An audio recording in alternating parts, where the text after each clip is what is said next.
Hello guys, so good morning. Meron tayo dito ngayong dalawang laptop na sobrang bagal daw. So ito na po, yan. So ang problema nito guys, ayan, wala pala siyang hard drive. SSD ba ito? Tama, SSD to. Chip type na pala ito. So sira battery nila. So isa pa rin yan guys na nakakadagdag ng pagbagal, yung sirang battery. So dito yung isa, HP.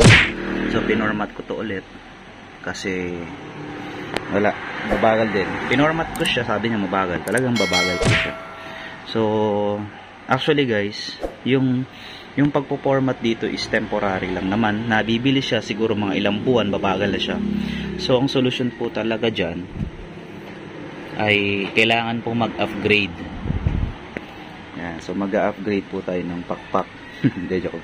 Mag-upgrade ng memory. So advisable ko dyan, 2 gig lang kasi ito, 2 gig lang rin dito. Kung mag-additional dito ng 2 gig, bibilis ito ng kaunti. So wala siya, meron siyang another slot pa ng memory. Okay, so kagabi chinarge ko to guys. So balik tayo dito sa usapan charger. So, may tester tayo, meron po tayo pang jumper, meron tayong charger. So chinarge ko siya. Okay naman po din. Okay rin naman po ito. Chinarge ko to ng 1 oras. Wala rin dito sa charger natin. Wala. Talagang drain ng battery. Tapos dito guys, pumapalo naman dito sa port na to, 12 volts. Nag-charge naman siya pero hindi na kumakarga yung battery. So wala na siyang pag-asa. So kaya tanggalin na natin siya kasi nakakabagal lang din siya. Kasi meron po yung clock, may data yan, may monitoring yan. Okay, so ganun po. So if ever pag gusto mag-extensions ng ano, so ito ipo-format pa natin. Yan. So yung hard drive niya, ito yung hard drive niya. Kukunin natin yung files ng hard drive niya, tapos ipo-program natin ulit. Okay. Sige. So ang solution talaga guys diyan is i-upgrade. Mag-upgrade po tayo. Yung hard drive natin, 'di ba, hard disk drive po ito. So dapat hindi na po maganda si HDD. Si SSD na po ang mas mabilis. Low maintenance po. Ito kasi kailangan pa i-maintenance para bumilis. At laging regular. A month or a weeks o 2 to 3 weeks. Kailangan mini-maintenance siya. Okay? So, try natin. So, try natin para mas bumilis mamaya kung kakaya. Ano ba to? DDR3? DDR3. Sige, malalaman natin. Okay, so guys, so ipo-format natin. So, bago pa lang guys sa channel natin, ayan. So don't forget to subscribe guys, at alam ko malaking tulong ito guys if you want to support me in this video. So very thankful guys, at this is my treasure. So makakatulong din kayo sa aming ministry. So this video guys, yung kikita ng video nito is where ilalaan namin ito sa aming church, sa music team namin at saka sa tech team. Okay, so don't forget to subscribe guys, please. Napaka-easy lang, walang bayad. Yun lang, support, like and share lang guys kung gusto nyo tumulong. Okay, so ayan, ang dami nating trabaho eh. Okay, let's go. Ayan guys, assemble muna natin. So huwag muna natin takpan. Ayan natin hard drive. Disconnect natin yung battery. Test din natin ito kung kasya. 2 gig lang ito guys. Kung madadagdagan siya ng 2 gig, okay, so DDR3 nga siya. Titingnan natin, obserbahan natin kung bibilis. Kasi meron na siya, 2 gig plus on siya.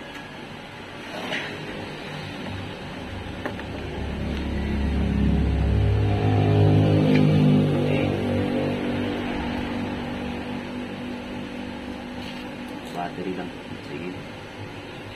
Power natin. Nagaling ko na itong charger. Diyan na siya. Set aside na natin matulog.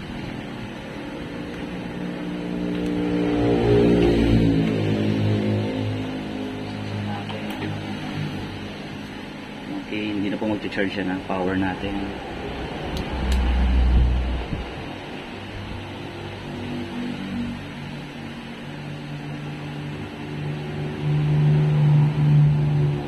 Pag ayaw nyo mag-display, re-remove natin yung flash.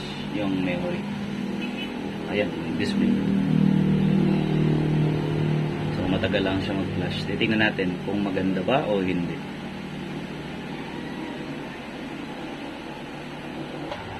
Ayan. So sadya muna talaga guys magbagal. Pinormat na daw kasi yan. So guys, kung gusto nyo i-order yung battery, turuan ko kayo ng Descartes. Ayan, ito lang sa search nyo.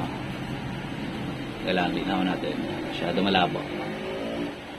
Ayan, yung AC14B18J. Yan po yung model ng battery. Lalabas na po yung ganitong uri ng battery. Ayan. So, tingnan nyo. Kaka-format lang yan guys. User pa rin. Tapos ito yung sa HP guys. Kung gusto nyo bilhan din ng battery. Ayan. Meron po siya dito mga. Teka lang, hanapin ko lang. Ayan. Alam niyo yung HSN.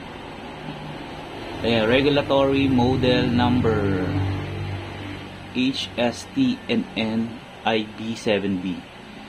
Yun guys. Ito. Nasa ano yan. Basahin yung regulatory model number. Ito po yan. Ito yung code niyan. Search nyo lang yan sa Shopee or sa Lazada. Hanap kayo, reviewin nyo po yung product and then bilhin nyo. Ito kasi tinatanggal pa eh. Built-in po kasi itong tawag. Ito mga detachable. So madali po silang makuhanan kagad ng battery. Ayan. So kung ayos pa naman ito guys, meron pa itong technique. Kung ayos pa naman ito yung charging niya, ang problema lang dito yung cell. Yung cell. Dito, kung sira din yung cell, ito kasi flat to eh. Malapad ito. So medyo mahal ito. Flat siya. Ayan. Ayan yung cell ang pinapalitan dyan. Okay, so yun yung different type ng battery. So kunin lang natin mga files and then format natin ulit. Kasi mali po yung pagkaka-preprogram. Ang bagal eh.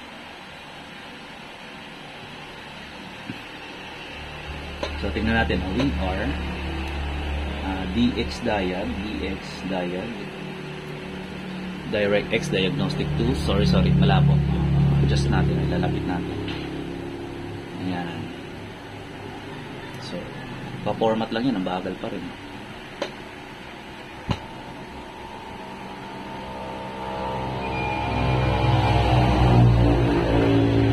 X na yung battery niya guys ha. No battery detected to. Tignan nyo, memory is 4 GB na. 4 GB na siya guys. Tignan natin. Malay. Ayun na guys, 4 GB na siya. Yun. Memory 4 GB. Ang masama pala dito guys, ka-format lang. Pero yung processor hindi ma-identify. Nakailang restart na ako niyan pero hindi pa rin ma-identify. Siguro kulang sa refresh. WinR DX Diag again.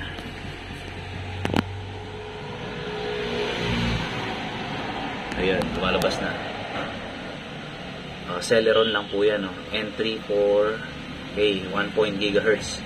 So talaga mabagal si processor.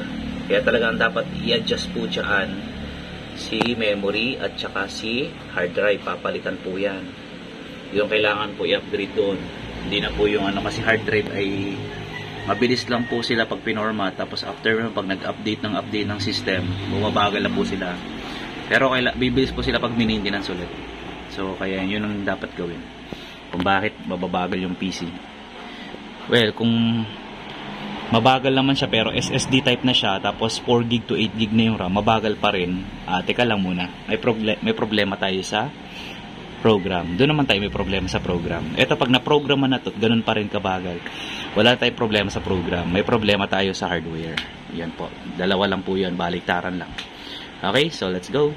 Continuous natin. So naglagay tayo ng external. Nakopy natin yung mga files. Babackup muna natin. So normal guys talaga nagbabackup kami ng files. Ayan. So backup natin files. Mala tayo sa Heinz Gym. User. Desktop. Ayan, mga files lang yun. Professional plus volume. Ano to? para Microsoft 10.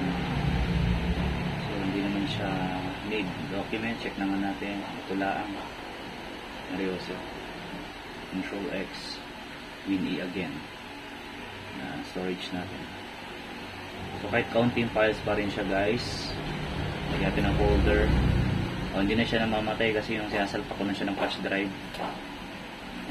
Razer ES DL kasi so yan lang yung nakuha natin. Check natin sa ibang mga category. Downloads. Okay, may downloads si Mom. May Microsoft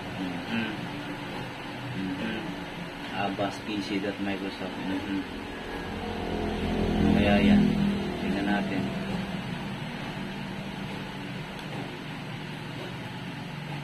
Nakapalakin lang natin. Ma-adjust yung